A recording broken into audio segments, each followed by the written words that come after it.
Hey, it's me, MLB. Here is part 8 of Stuck Together.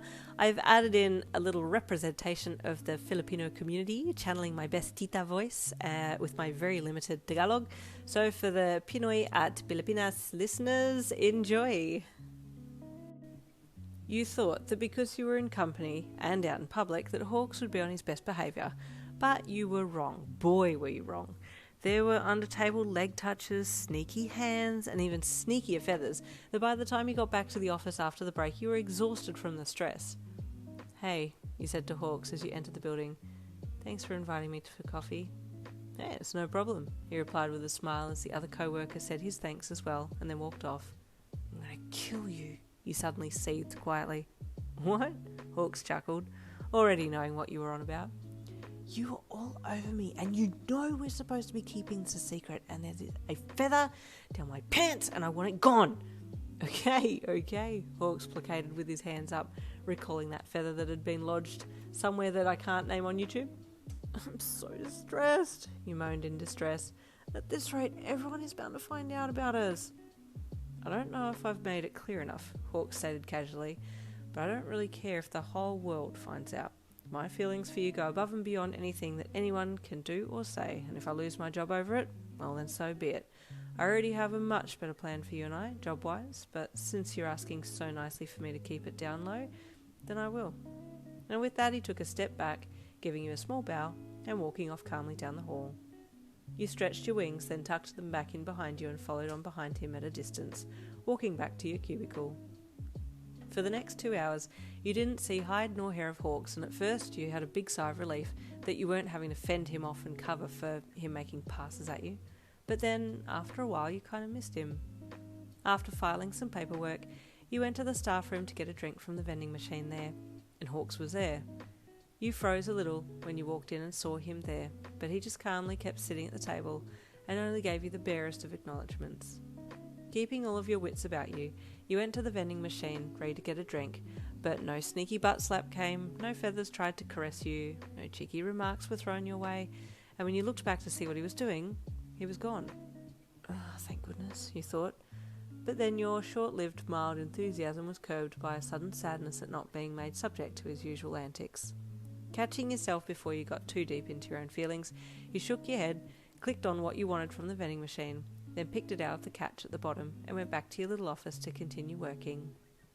Even though you looked like you were focusing on what you were doing, you couldn't help shake the voice in the back of your head that was insisting that you had upset Hawks and that he was now avoiding you, and it was making you mad that none of your other voices of reason were taking on this one voice and trying to talk sense into it.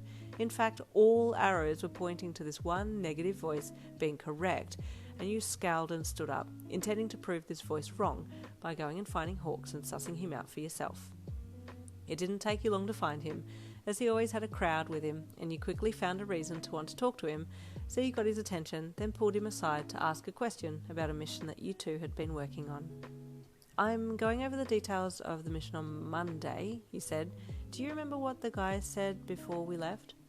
It was a vague question, but you weren't really focusing too hard on that, because you distinctly remembered that one other time in this part of the hall, when you and Hawks were out of sight of others present, he had pinned you up against the wall and kissed the life out of you, and you knew that if he was really okay, he'd make a cheeky mention about it, or at least make some kind of comment to make you remember that it had happened.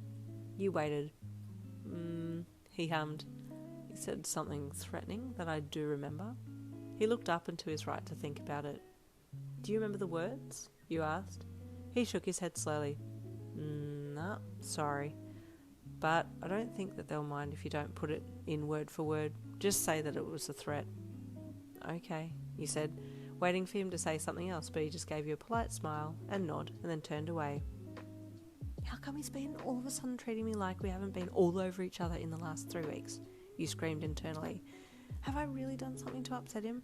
I'm pretty sure that I didn't say anything mean. I just stated that we needed to be careful. Isn't that reasonable?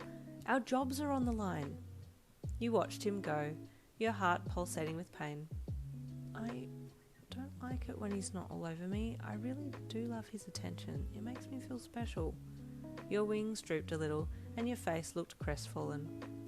"Don't tell me this is the end." There had been talk between you and Hawks about getting together that night, but nothing had been confirmed, and judging by the fact that he hadn't messaged you at all that day, it certainly didn't make you think that it was going to happen now. Should I message him? You wondered. Hey, Yen, I'm off now. I gotta leave early to get my kid from school, your closest office mate said as she poked her head into your cubicle. Oh, sure. Yep. See you tomorrow, you said blandly, phone now in hand. Are you okay? She asked. You look sad. Well, your wings look sad. I don't think I've ever seen them hang so low. Oh, I'm fine. Paperwork is killing me though, you lied, forcing a smile. Oh, tell me about it. I've got the 4 things due tomorrow and I haven't even started, so I guess I'll be pulling an all-nighter, she moaned. Yay, fun. Good luck with that, you said sympathetically. She nodded and gave you her best well wishes and then left, and you looked down at your phone, wondering if you should send a text. Yin, are you staying back? Yet another co-worker's voice asked. Maybe, you replied, looking up from your phone once again. I do have a little more things to get through. Ah, okay. Because there is food in the staff room. I brought it in late and it's still there. So if you have not eaten, oh my gosh, there is so much. So please eat it, she implored. Oh, okay, I'll have some. Did you bring the spring rolls, but it's with banana? You asked. Turon? Oh, yes, it is there. Kain, eat it. You need it for your wings, she said in a bubbly voice. Oh, okay. I'll eat, I promise, you said with a smile. This co-worker, in particular, was always so happy, and her happiness was infectious. You actually felt a little bit better after interacting with her. After she had left, you again looked down at your phone, but then the line in your cubicle lit up and the phone on your desk rang, making you grunt with frustration at all these little interruptions, and you grabbed the phone and shoved it to your ear. Yin, meeting in my office, the voice on the other end said.